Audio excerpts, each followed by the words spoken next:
Hello, my name's Toby, and I'm just back from completing the GR20, which is the big walk in Corsica, 180 kilometres, pitched as the toughest walk in Europe.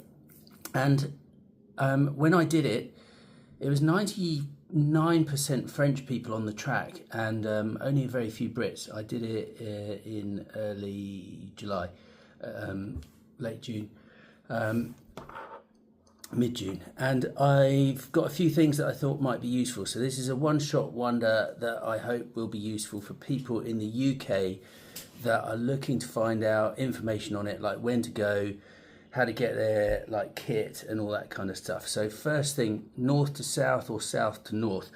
I think it doesn't really matter. Like, it's definitely harder in the north section, so days like 1 to 7 are a lot harder than 7 to 14, and I preferred doing the classic route, which was north to south. I think if I did it again, I would do that again. South to north, there's definitely less people, and you can kind of break yourself in a little bit more easily, I guess. But north to south was fantastic.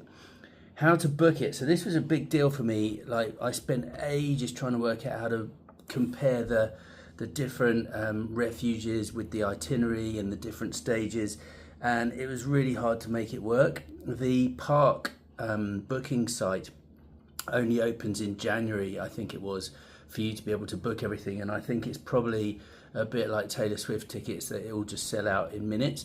And I also couldn't get the refuges to correspond with the different days. It was baffling my mind. Some people work out how to do it.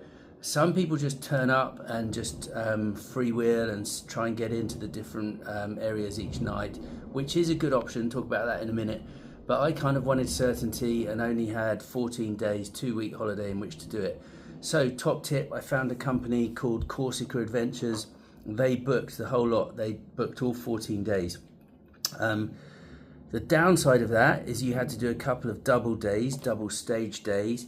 And the other downside is that there was no flexibility. So if you have a day when you're, injured, or you need a break, or a sort of a 0 day or whatever they call it, you didn't have the luxury of that.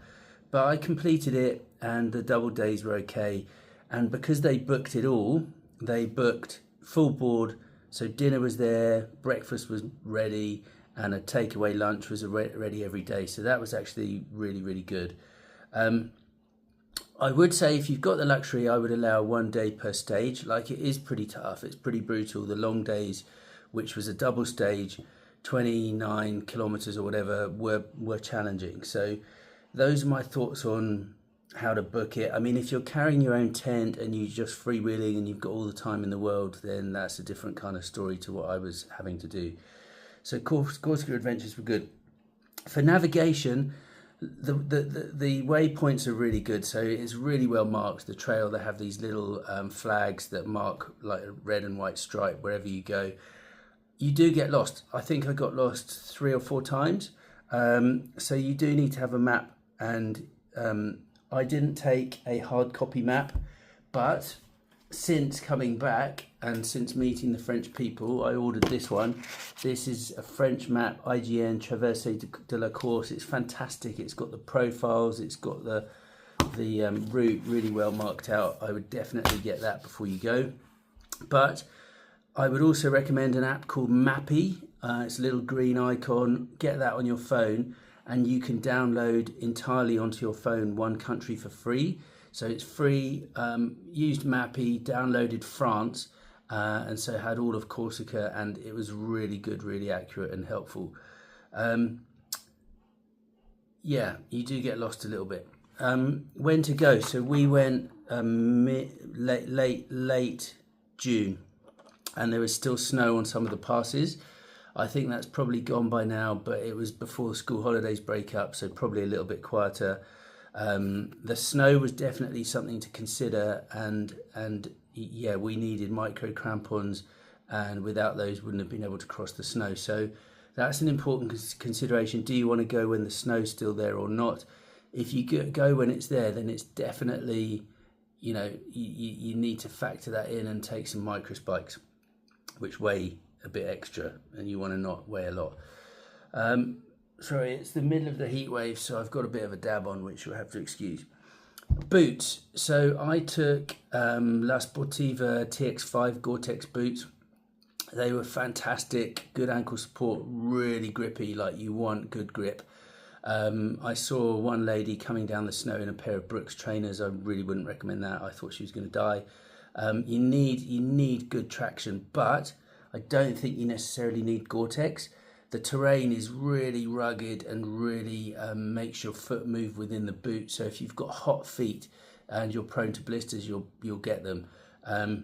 If I did it again, I probably wouldn't take Gore-Tex, even though there's snow sections and even though it might rain. Personal preference, but I think having air and a bit more throughput to your feet is probably good. Maybe a pair of Gore-Tex socks might work well if it's going to rain. Getting there, so there's airports all over the country. We flew into one at the top that begins with the B and flew out from Figgery at the bottom. So you can fly in at the top, do the walk out, and fly out at the bottom using EasyJet Gatwick. And there's another airport in the north that's even closer to the start, which is good. So those are the things that were like challenges to me that I think are worth mentioning. North to south, the whole booking thing. So when we booked through Corsica Adventure, we also were booked into some nicer auberges and stuff which weren't necessarily listed on the park website, and some of those were really, really nice. So yeah, it worked really well. If you can allow a day per stage, then fantastic. If you're carrying a tent and you're freewheeling, then yeah, great. And I'm not sure how that works, whether you have to phone ahead and book in, but yeah, that's a whole new world. And navigation, get this French map, but you don't need it on the trail as long as you've got a couple of things. Right, kit. So I'm going to whiz through this. I took the Talon, Osprey Talon Velocity rucksack, 30 litre. That was loads. It's a great bag. I really like it. Day wear, I had a long sleeve shirt with a collar. I think that's important because you want to be able to hide from the sun, and a big wide brimmed hat. Just wearing normal shorts. I wore shorts every day, didn't wear longs, but my evening wear were longs as a spare. So I only had 2 sets of clothes literally for the entire thing. I had this rotor as a warm layer. I only used that as a pillow. I never had to wear that in anger during the day, but it's super light and folds into itself as a pillow, which is great. Some dry bags are useful. Waterproofs, I took really super lightweight La Sportiva waterproof trousers, which go into nothing. Didn't wear those once. Jacket, Arc'teryx Alpha, again lightweight. Wore that once when it was raining a bit, but barely wore it at all. Poles, you will use poles all the time. These are Black Diamond Carbon, they're fantastic, I'd recommend those. Towel, tiny, small towel, you don't really need a big one. Micro crampons or spikes, those are useful. Wash kit, don't take much, that was just a few bits in there. Pillow, I took this blow up pillow, it was rubbish, don't bother, I really hated it. Water, I took this was a great new purchase. Their Hydro Pack Velocity, very lightweight, good. I did purify all the water wherever we went. And stuff that I didn't use, I had a tick, puller outer and whistle, a few little bungees and repair kit in there which I didn't use. Spoon was very useful for packed lunches, and I would recommend, highly recommend, if you go with the packed lunch option, the M&S soup pot. We took that, it only weighs 20-30 grams, and they filled that up with pasta for you for lunch every day. That was fantastic. Head torch, super light Black Diamond one. You barely walk at night ever. Well, I didn't, but useful in the evenings, pop into the loo and stuff. Long spoon to get your food out. I took these Rab, can't remember what they're called, gloves, didn't wear them, but didn't want to get caught in the cold if I did get caught, and a woolly hat, which was super light on. Sunnies were useful, wore those all day, every day. Took a very lightweight Dijo knife, that was pretty useful, I'd recommend that. And from a tech perspective, people did have chargers, but there was a bit of a fight for charging in the auberges and stuff.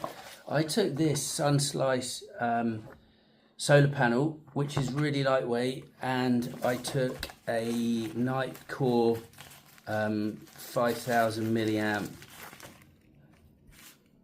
charger, what are they called, power bank, and between those two I was able to be fully self-sufficient, which is really good. I would recommend a tiny little cord to join the two, and depending on what watch you've got, I just got one of these tiny little things which is for your Garmin. So between that and that, I didn't even have it on the outside of my pack. I walked, and when I got into camp, put this out, put it on charge, then charged my phone and my watch, and then put it away again for the next day. So that worked well. Other bits of kit that you need, I took lots of electrolytes. You definitely need those. It's really hot, and I think it probably is every year, like it's sort of mid-30s. I had a blister kit, which I didn't have to use fortunately, but I'd be ready with that. I had a first aid kit, which is mostly pills, and I had Puri tabs. So all in all, my base pack weight was 5,896 grams, which was good. I would really highly recommend trying to go as light as you possibly can. The terrain is savage, the vertical ascent and descent is big. On the last day we went up 1,000 meters, down 1,800 meters. It's like doing Ben Nevis every day, but a lot of it is like that and a lot of it is scrambling. If you've got a heavy bag, it can pull you off balance, but it also will batter your knees. So I would just go light as you can. That meant I was carrying 3 litres, maybe a bit more every day. So my total pack weight each day was under 10 kilos, which I think I would really recommend. That is probably all that I've got that is of use, but hopefully that is of use, because I found it hard to find information really in the UK. If you've got any questions, put them below and I'll answer them. But that was whistle stop tour of the GR20. Cheers, bye bye.